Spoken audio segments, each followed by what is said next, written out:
Hi friends, இன்றைக்கி நம்ம ஒரு சூப்பரான குடைமிளகாய் முட்டை பொரியல் தான் பார்க்க போகிறோம். சுட சுட சாதத்துக்கு சூப்பராக இருக்குங்க. ரொம்ப ஈஸியான ரெசிபி தாங்க. இப்போ எப்படி பண்ணுறதுன்னு பார்க்கலாம் வாங்க. ஃபஸ்ட்டு பாத்திரம் சூடானோடனே எண்ணெய் ஊற்றிக்கிடலாம்.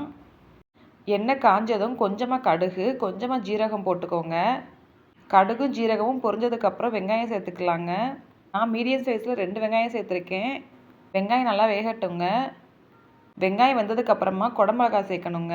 நான் 3 கேப்சிகம் சேர்த்துருக்கேங்க. நல்லா குட்டி குட்டியாக வெட்டிட்டு சேர்த்துக்கோங்க. அடுத்து உப்பு சேர்த்துக்கிடலாம். உப்பு பார்த்துட்டு நீங்கள் போட்டுக்கோங்க, தேவையான அளவு. கிளறி விட்டுக்கோங்க. அடுத்து மசாலா சேர்க்கணும்.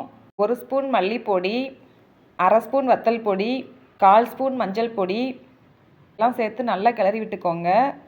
பொடியெல்லாம் காய் கூட நல்லா சேரணும். அந்தளவுக்கு கிளறி விட்டுக்கலாம். அடுத்து 2 முட்டை உடச்சி ஊற்றணுங்க.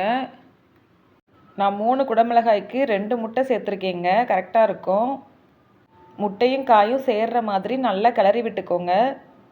இப்போ நல்லா வெந்துருச்சுங்க. அடுத்து நம்ம கொத்தமல்லி சேர்த்துக்கிடலாம். கொத்தமல்லி போட்டாலே தனி டேஸ்ட்டு கொடுக்குங்க. தாங்க நம்மளோட குடைமிளகாய் முட்டை பொரியல் ரெடி ஆயிடுச்சு. நான் சொன்ன மாதிரியே செஞ்சு பாருங்கள், சூப்பராக இருக்கும். என்னோடய ரெசிபி பிடிச்சிருந்தா லைக் பண்ணுங்கள், ஷேர் பண்ணுங்கள், கமெண்ட் பண்ணுங்கள். மறக்காமல் சப்ஸ்கிரைப் பண்ணுங்கள். தேங்க்ஸ் ஃபார் வாட்சிங்.